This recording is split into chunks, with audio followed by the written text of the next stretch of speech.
Hello and welcome to this episode of the Rest is Entertainment Questions and Answers edition. I'm Marina Hyde. And I'm Richard Osman. Hello, Marina. Hello, Richard. How are you? I'm all right, thank you. Lots of fun questions this week. I'm going to start with some any other business. We talked last week about the BBC News, the backgrounds of people walking around, and you were pointing out that essentially it's footage on a loop. Dave writes in to say there is actually one BBC News studio, Studio E, where it's not on a loop, and on that one there are signs everywhere saying, please don't wear high-vis jackets, please don't carry any branded goods, please don't eat anything branded, and please don't do anything ridiculous. You are the news. You are the news, exactly. Unfortunately, it's not the one they use for the 6 o'clock news or the 10 o'clock news, but, see if you can spot it, the actual real people in the background. But unfortunately, most of it is still on a loop. But thank you very much, Dave.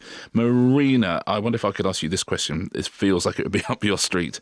Jess Reed asks, the speed at which well-written, sometimes even analytical articles about how Trump's win was always going to happen were released, what shocked me. Do journalists prepare two versions of the same opinion about the same event so they can publish as soon as the event is concluded? The only person I know who has ever done the actual two articles is the Boris Johnson. Yeah, Brexit one. The Brexit one.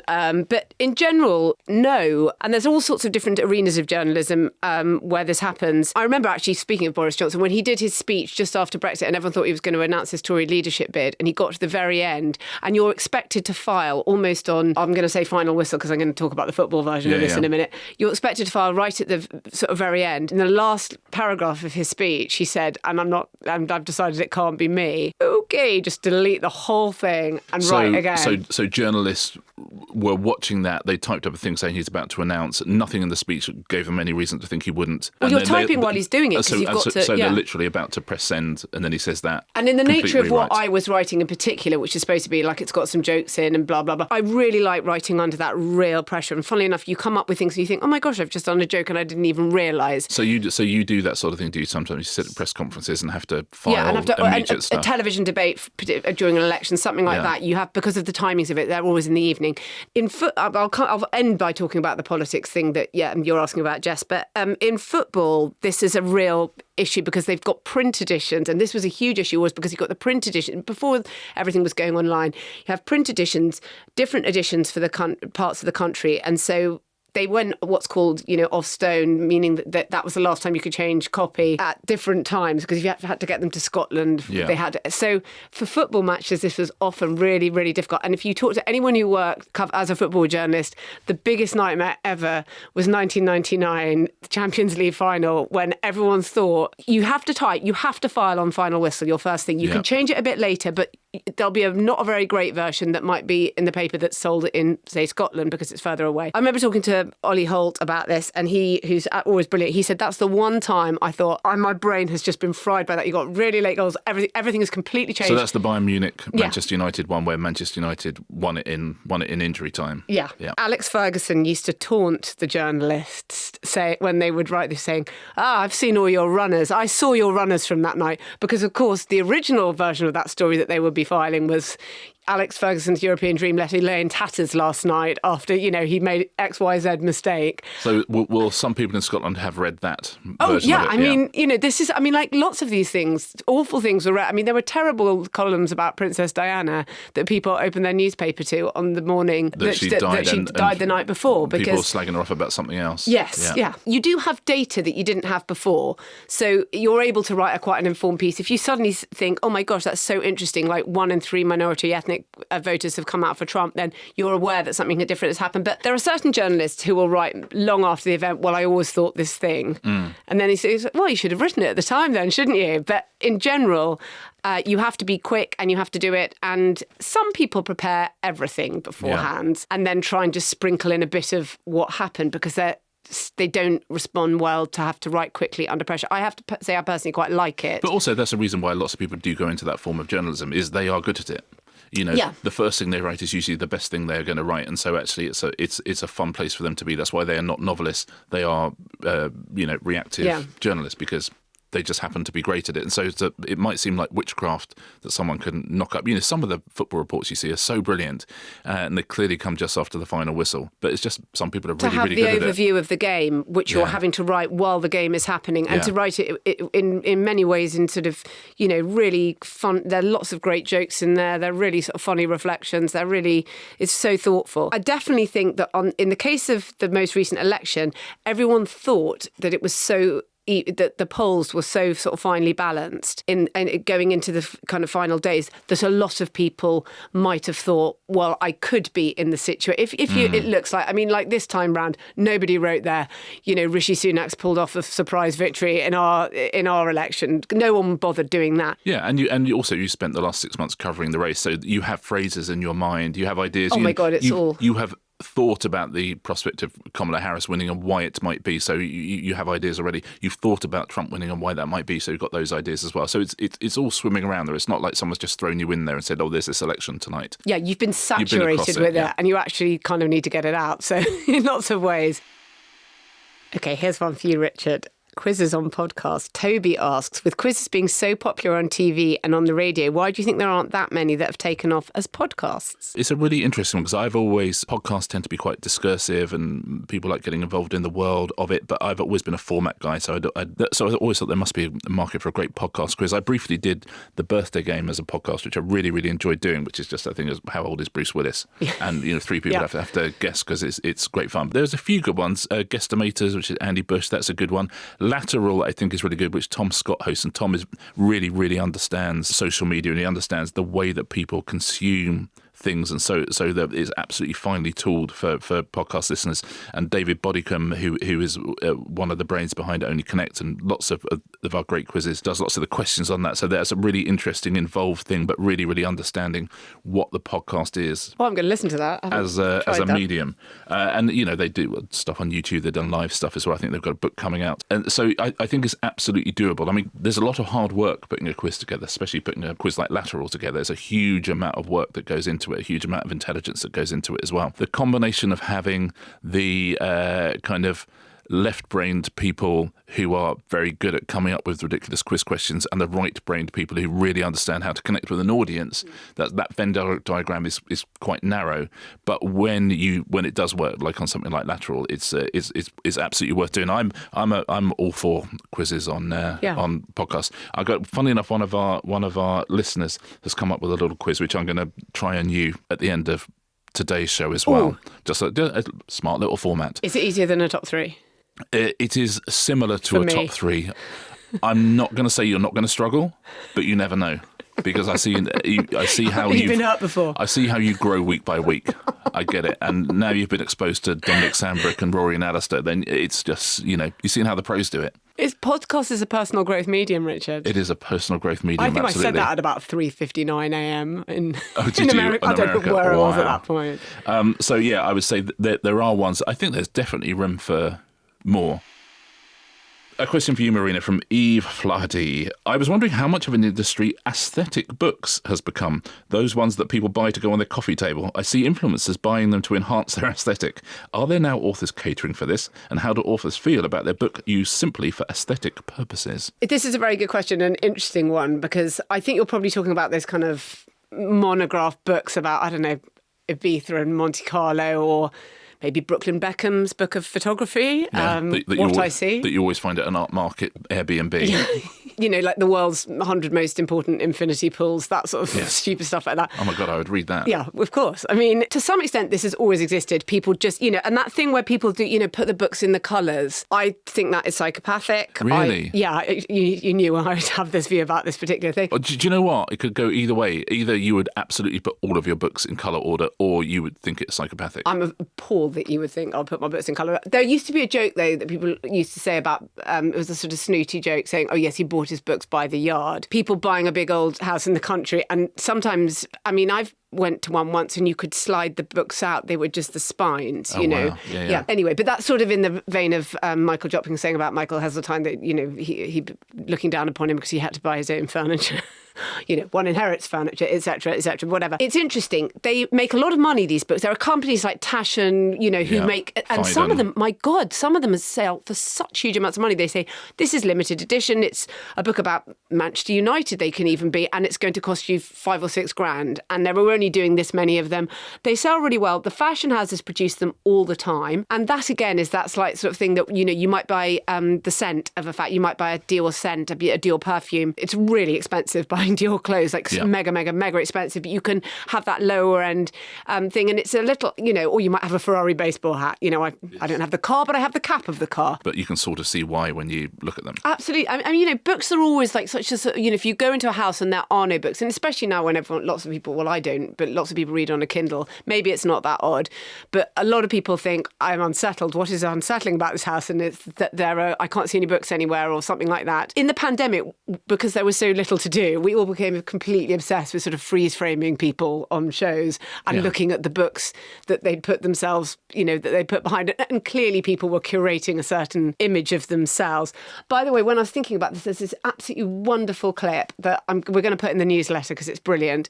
And it's Umberto Eco looking for one book in his library. And when you see his library and how he's arranged it and how he goes back and back into these other rooms, and it's also like, wow, okay, I sometimes take a long time to find a book in my house, but this is insane. It's absolutely brilliant. It's mesmerising and beautiful. See, it's so easy to find a book if you colour code. That's the thing. You tell me what colour's the spine, yellow, well, okay. how do you know what colour the spine is? That's the one flaw in your plan, isn't it? Move on. Or you make a key code menu and you think it'll be in the blue section. You make a key code menu. Okay, books on interior... I noticed that books in interior decoration... which was perhaps one of the things you're talking about. Those are one of the things that Nicky Haslam has put this year on his drying up cloth about things that people find things that are common. And I think he's put books on decoration on this year's. Books on decoration? Do you mean books that you use as decoration or books about? No, I think he means books on interior design. So I was wondering as well if she's talking about influencers you see who do have curated bookshelves. Either A, to look clever, or B, to look beautiful. And that's and she's saying, do authors mind? And I would say no one minds you. I couldn't care less why you buy a book. If you like to see your book on somebody else's shelf. I know, that's terrible. I don't think it's bad at all. It's lovely. If there's a picture of a bookshelf or anything, even on Rightmove or something, you just have a little zoom in just to make sure it's there. A lovely gift my publishers buy me for each book is they buy me a proper old-fashioned leather-bound version. So I've got all 5 books like it. They're in a kind of 18th century library, which is really, really beautiful. But I like it. I like buying old kind of crime books from the 1930s with those incredible kind of front covers and Gollancz books that sort of look beautiful. I love all that stuff. I think it's a fairly cheap way of making a house look great. Books. Because you can buy these amazing books, you fill a shelf, and everyone just looks at that wall. But I love a monograph of an artist I love. I'm just trying to think. I was looking at one at the weekend, and I've got one of Giorgio de Chirico. If I can go and look up his pictures online, but it's nothing compared to. It probably costs. It's definitely secondhand, and I got it on eBay, and it still probably costs quite a lot of money. Giorgio de Chirico. Oh, I love his things. I'm not sure. It's a surrealist, like an Italian surrealist. It's really An Italian surrealist? Yeah. Tell me more. I am probably against the sliding in slots of vintage spines. But also the interesting thing is, books, by and large, if you've got a series of books as well, they do try and publish them in a way that they look good next to each other. Yeah. So I think if, say, with the Thursday Murder Club, if the first one you bought was a paperback, you're going to buy all the paperbacks because you can put them next to each other. The spines are different colours deliberately, but on similar designs, so they'll look nice next to each other. But if you bought the first one in hardback, you've got to go for hardback every time. Definitely. Has to go for the hardbacks.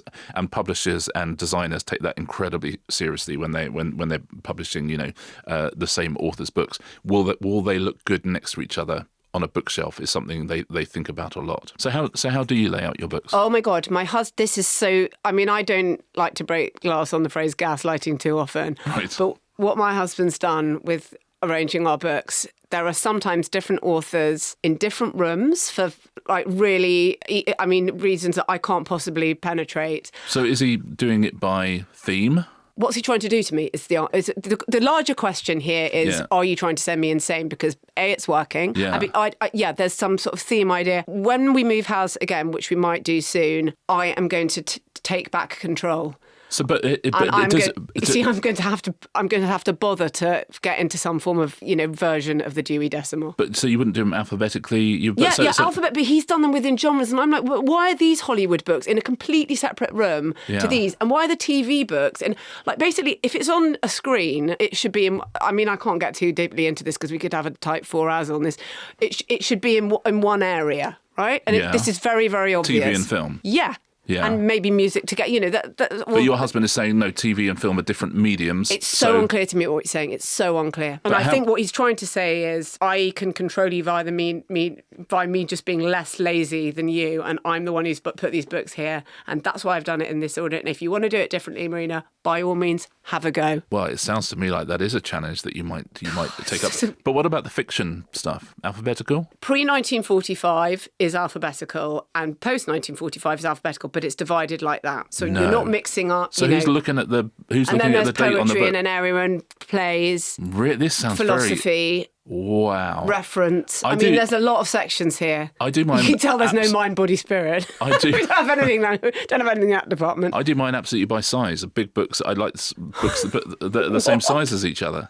Well, you got hardbacks because they're the same size, so they're the same height. Oh my God! I want to apologise to my husband. There are much madder people than you out there. How is that no mad? idea. What? How you is do that it on mad? size? Of course you do it on size. Why don't they do it like that in the libraries then, Richard? Why don't the professionals do it like that? Yeah, I don't know. But because I tell you why, because I'm not a library. I don't have people coming in and looking at I don't need people coming and borrowing stuff. Next time round at yours, I'm 100% looking, and I'm not going to try and borrow, but I'm going to look at exactly what you've done. But some paperbacks are a certain size, so you put them together. Some certain paperbacks for various reasons are smaller, you put them together. And so you do it. Why would... That's a war crime. Because... Okay.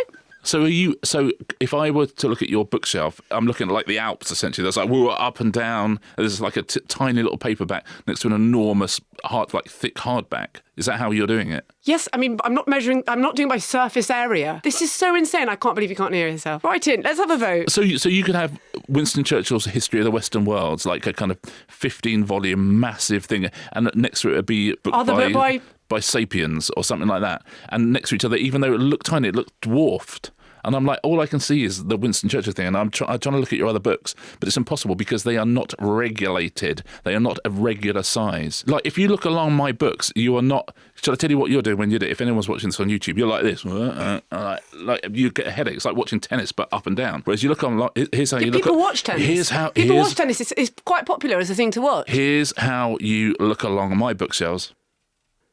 Like that, like Robocop. Easy. It's so easy to look. Oh, believe me, I will be looking at them like Robocop when I next come round. 100%. But also, you haven't got like, I'm not like Umberto Eco. I've got like 1,000 books or something, so I know where stuff is. I'm going to pull out of this. There's a lot for me to unpack there. There's a lot for me to take in, and I will retrospectively apologise to my husband because I had no idea the way other people, perhaps you, did it. I would be interested to hear what our listeners do, how they organise their books. Okay, send us your maddest ways that you genuinely organise your books. Yeah, I would be fascinated to find out. Because I think it's a big deal. And make sure you send us pictures as well. This episode is brought to you by Sky, where you can watch unmissable shows, including the thrilling new Sky original series, The Day of the Jackal, starring Academy Award winner Eddie Redmayne and BAFTA Award winner Lashana Lynch. She is terrific. It's based on Frederick Forsyth's acclaimed novel, The Day of the Jackal. The series is a contemporary reimagining of the classic thriller that sees an unrivaled lone assassin, the Jackal. It's his day. Take on one last job, putting his secret life in extreme jeopardy. He's under relentless global pursuit from secret agent Bianca. The hunter has become the hunted. Oh, man, I hate it when that happens. It's one of my absolute favourite books, The Day of the Jackal. It is brilliant, and I can't wait to see these two do it as well. The book itself, and you can see from the trailer as I was taught, it's propulsive. It's got everything you'd want in a great thriller. That's right. Lashana Lynch, who, by the way, is superb in every single thing she does, plays a British intelligence officer, again, who won't stop until she has taken the Jackal down. Eddie Redmayne plays the elusive assassin, the Jackal. Can't be that elusive if I know that Eddie Redmayne is playing him. I could work out where Eddie Redmayne is if I had to. It's less of a good movie, though, is it? Just you sitting there with your phone trying to work out where Eddie Redmayne is. Yeah. It's done. He's in Soho.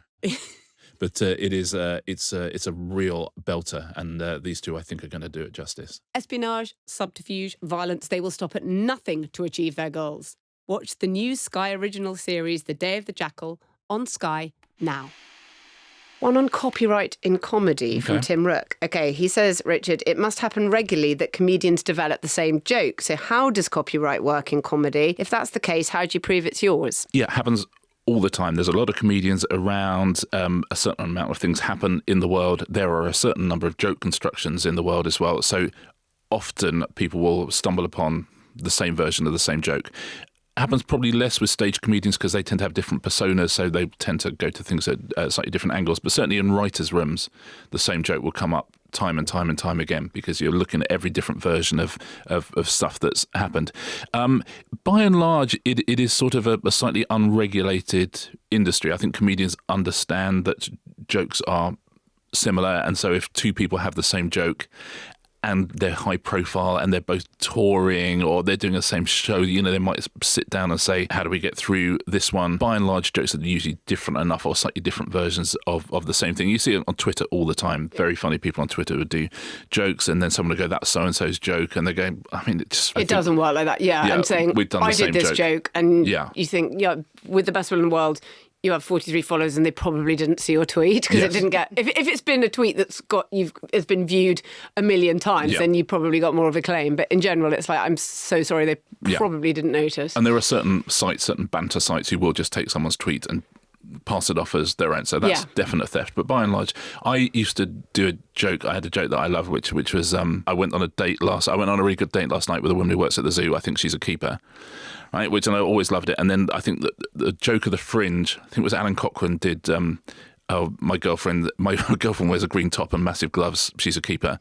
And I was like, but it's the same gag. And then, God, who got in touch with me? Someone said, I did that joke kind of 2 years before you. It's once you think of the phrase "she's a keeper," there's lots of different versions of that. I also did the joke. I went on a date with a dentist last night. It went so well she doesn't need to see me again for 6 months. That happens absolutely all the time, especially on Twitter, where you don't even particularly need a context for a joke. You can just take any phrase from the English language and you do a joke about it. So copyright is absolutely unregulated. You will find certain acts who will steal material. They get a reputation for doing that, and by and large they are asked to cease and desist. There have always been those people on the circuit who other people will ban. And it's, by the way, this is like one of the most bitchy and gossipy circuits you can possibly imagine for anything. Comedy, sure. Yeah. It's got a lot better, the comedy circuit. This generation are much more collegiate. My generation, oh my God. That was grim. Wow. Also, if you want to have fun, go and talk to a comic of my generation and ask them about another comic of my generation. You will be there for a long time. It's complicated by the fact that in the 60s, 70s, that the real tradition in music hall and in the working men's clubs was you do use other people's material. Actually, it's the act, and you take jokes from over the years, and you just put it together in a way that make people laugh, and that wasn't looked down on particularly. And there would be you have your own jokes and stuff, but by and large you could get away with just using other people's jokes. But since the rise of alternative comedy, the idea was you write your own material, and there are definitely issues with it. People tell the same jokes, but to my mind, I think it's remarkable how, in the same way that people keep bringing out songs and there aren't that many chords, people keep doing these incredible comedy sets, and it's jokes you haven't heard before. It's the exact version of it you have not heard before. The way they put it, you have not heard before. I think it's remarkable how few times jokes are repeated, is the truth. But writers' rooms are, people will come up with the same joke all the time. I remember thinking something quite odd. There was a point, there was a John Oliver episode really right at the very start of John Oliver, and I had written this column about FIFA, and I can't quite remember in the World Cup in South Africa in 2010 where they had these kind of FIFA-approved courts. And I'd used some quote from there's a quote that's attributed to Bismarck, those who like sausages and believe in justice should never see either being made. But anyway, he did a big thing on FIFA and how awful they were, but it had this Bismarck quote in it. I remember thinking, that is quite an odd place to have gone in that thing. But then, you don't know. And sometimes it's just that someone has said something to one of the people in the writer's room, someone who maybe who'd read my column or something and had said it somewhere, and you never know. Yeah. It's like Chinese whispers, how things are being passed on. Not everything is kind of like citation given, like Wikipedia, so you can just click through and think, oh, hang on, that friend of mine got that off a thing. And also, you just don't know it's in the mix, and so you don't know. Yeah, sometimes you literally forget because you hear a lot. If you oh my God, read a lot of comedy or see a lot of comedy, an idea will occur to you. It's like when Paul McCartney wrote Yesterday. I'm not comparing what we do to that, but and for a while he just forgot it because he assumed he had stolen it, but that's the thing. Sometimes stuff is just in your head, and you will write a joke, and you will realise quite quickly that someone else wrote. You go, oh no, I have heard that before, and at that point you scratch it out. Comedians do this all the time. They literally can't, and because I'm not. By the way, I wasn't saying they stole my stuff. It would have been done unintentionally, and comedians do this all the time, and then are sort of horrified to watch. Sometimes people will end up sort of, watching a sketch and thinking, "Oh my God, that's where I got the idea from. I'd actually seen this." Like a show from like kind of 20 years ago. You go, oh, I thought that was my joke, and actually it's from an episode. And now I remember that I definitely have seen this episode. Yes, I have seen that episode of A Touch of Fry and Laurie. It's awful when you sort of end up self-plagiarising. I remember coming up, in the mad years of just writing, sort of trying to write jokes constantly about the government when we were all in the kind of convulsions post-Brexit. And I remember thinking, oh, that's quite good. And then just Googling it, thinking, I better check. And thinking, oh no, you've actually already done that one before. Just, you can you're just on the treadmill and you consume so much stuff, I suppose. Yeah. All of these people who write jokes consume like everything. And it's quite hard to remember sometimes, whether you thought it up or whether you had a dream about it or whether, no, you just literally watched someone 100%.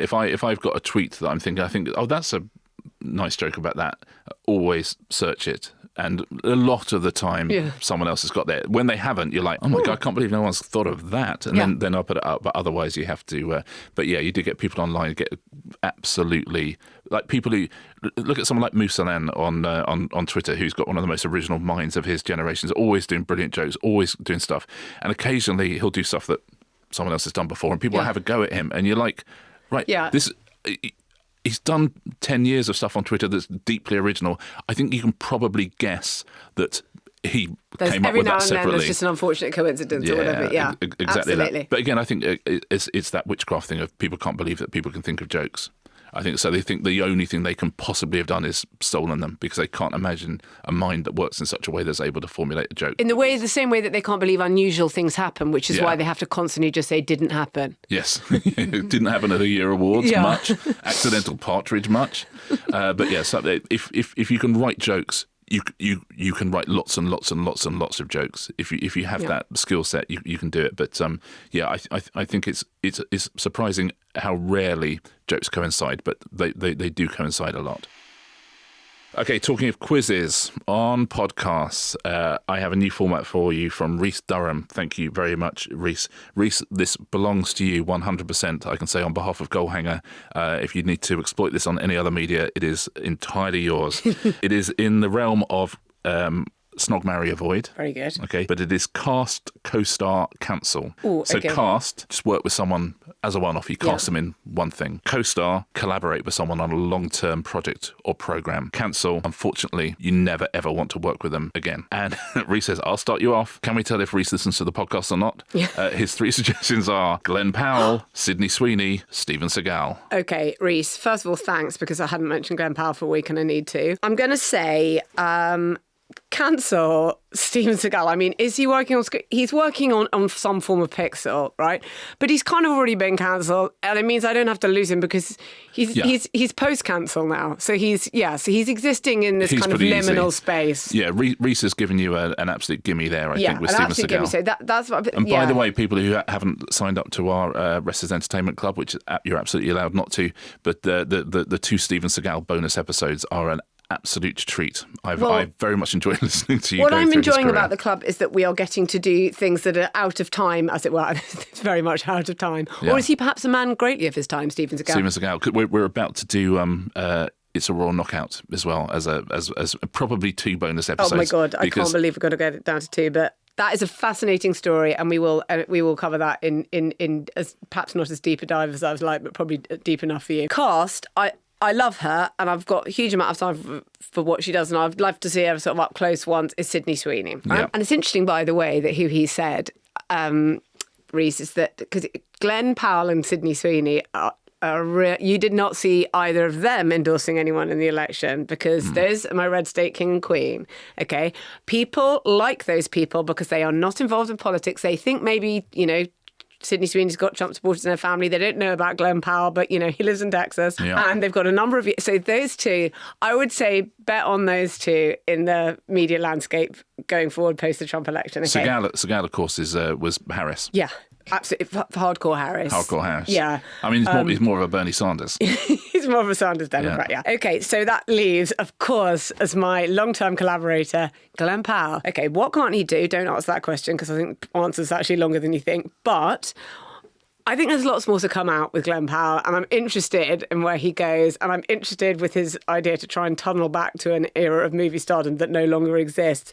But as I say, I'm definitely interested in the fact that he's not going to be one of those people making political statements. He's one of those people who wants to be... So you could tie your wagon to him for quite a long time, and he'd be a real cash cow. I'd like to see where he took me with that wagon. Yes, yeah. And I I think he contains multitudes, Richard. That's quite obvious. Otherwise, why would I be talking about him every week on the podcast? How do you think he organises his books? What books? Okay, I hear you. And what show would you come up with for him? What would be your big collaboration with Glen Powell? How are we making money? Well, we're making money in the movies. Glen Powell wants to be in theatrical release. So we're making money in theatrical release.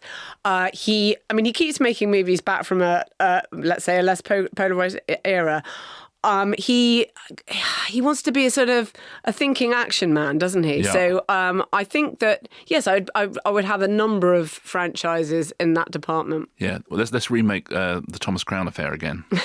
Okay. Well, I don't want anyone to remake Pierce's work. Yeah, that's true. Yeah. Reese, thank you very much. Cast, co-star, cancel. Feel free to send us 3 people that you want us to put in one of those categories. That is a good game. I enjoyed that a lot. You love talking about Glen Powell. I think he requires being talked about. That's why it happens. He requires being talked about. I'm a professional. You know that above all other things, I'm a professional. And I would not be doing my duty as an entertainment podcaster if I didn't talk about Glen Powell every week. There you go. And that, everybody, is why quizzes don't really work on podcasts. Finally, we found it out. Marina, thank you so much. Well, thank you, Richard. Don't forget Restless Entertainment Live on the 4th of December at the Royal Albert Hall. I say those nice, slightly cheaper choir tickets are available at the back. And we are putting on a show. We're going to put on 360-degree show. If you buy those tickets, I promise we will turn and look at you. We are putting on a show. Times. But everything else sold out, so we're really, really looking forward to that. And also looking forward to seeing everybody next Tuesday for another episode. See you next Tuesday. See you next Tuesday.